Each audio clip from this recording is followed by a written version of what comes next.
د کور ښکلام اړاو شوې ده. کم واده کې دا رسومات ادا شي وایي چې دا بلا چې را واده شوې ده د مونږ کور سکون اړاو شوی دی. دا بلا نه دی، بلا ورسره تا تړلې ده چې په کومو طریقو باندې کوم رسوماتو باندې تا د واده ادایګي وکړه، هغه بلا د دې سره تړلی شوې ده. کم سکون چې د ستا په کور کې و هغه بې سکوني راغله. لا خو خواښې دا انتظار و چې زما د زوی چې کومه لور ښځه ده هغه به زما د کور د پاره حسن وګرځي، ښکلا وګرځېږي، په کور کې ما سره کارونه کوي. میاشت بعد چې د خواښې نه او د سخر نه پوښتنه وکړې څه حالات دي، هغه نوې مېلمنه څنګه ده، وایي چې راغلې ده د موږ د کور سکون اړاو شوی دی. دا د هغې جینۍ غلطي نه ده، دا د ستا غلطي ده چې واده په رسوماتو باندې ادا شو، په تعلیماتو باندې ادا نه شو. ځکه قرآن کریم فرقان حمید پیغام فرمایلو په صورت نساء کې رب العالمین فرمایي چې څوک د الله د رسول د تعلیماتو خلاف ژوند تیروي، که هغه واده دی او که غم دی او که ښادي ده، نو رب العالمین فرمایي چې دوی دپاره جهنم ټیکانه ده.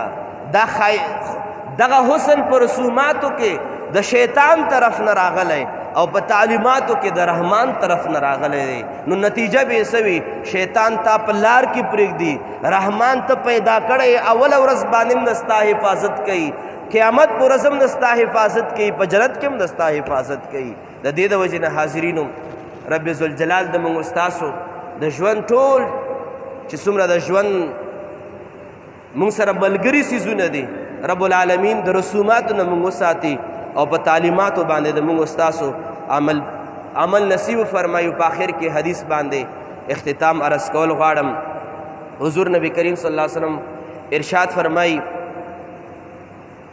کل امتی یدخلون الجنة الا من ابا. نبی پاک فرمایي زما ټول امتیان به جنت ته داخلیږي سوا د هغه انسان نه من ابا چې چا انکار وکړو. عرض کېږي یا رسول الله سلم من ابا، د ستاسو نه لا څوک انکار کوي؟ نبی پاک صلی الله علیه وسلم فرمایي چې من تبعنی. نبی پاک فرمایي چې چا زما اتباع وکړه د ژوند په ټولو کارونو کې. ومن اطاعنی، بل روایت کې راځي چې چا زما اطاعت وکړو دخل الجنه، یعنی چې چا تعلیمات اپنا کړ دی به جنت ته داخلیږي. ومن عصانی فقد ابا، او چا چې زما په ژوند کې تعلیمات پرېښودل، رسومات خپل کړل، نبی پاک فرمایي د ما نه انکار وکړو او چا چې د ما نه انکار کو دی به جهنم ته گزاریږي. او چا زما په ژوند کې زما د تعلیماتو له ترجیح ورکړه، نبی پاک فرمایي دا امتیان به زما جنت ته داخلیږي. ما عرض وخت وکړو چې رسوماتو اختتام جهنم دی، د تعلیماتو اختتام جنت دی، د رسوماتو اختتام دا شیطان دی، د تعلیماتو اختتام دا رضا د رحمان ده. رب العالمین دې موږ ستاسو نصیب فرمایي. غرض مدا دا په دې نیت باندې په دې غرض باندې چې کومه ایشوز بعضې اوقات په سوشل میډیا باندې وچلیږي په هغې کې موږ ستاسو له کول څه پکار وي، زموږ څه ذمه داري ده په هغې کار کې چې کوم سوشل میډیا باندې په کور کلي په وطن کې کم یو کار ته وده میلاویږي، ترجیح ورته ورکولی کېږي،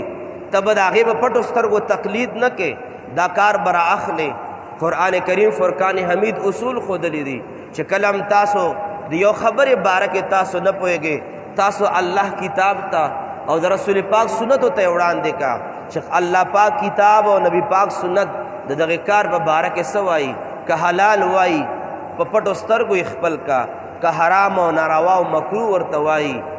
اگر چې تا پکې فایده ده هغې ته مخ وګرځوه، خدای پاک شا وګرځوه، خدای پاک ته مخ وګرځوه، او دا به ستا دپاره ګرنټي وي د دې خبرې چې په دې وخت کې به تا نه الله پاک هم راضي وي، رسول پاک هم راضي وي، دنیا به هم ښایسته وي، آخرت به هم ښایسته وي. رب ذوالجلال د موږ ستاسو ټولو له په دې باندې عمل کړو توفیق نصیب فرمایي. او بندگان چې دي بني آدم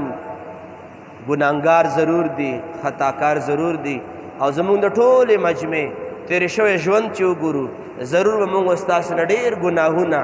ډېر خطاګانې، ډېر بیکاره کارونه موږ نه شوي وي. خو رب العالمین ته موږ سوال کوو، ژړا او فریاد کوو چې رب کریمه د دغې پاکې میاشتې په خاطر باندې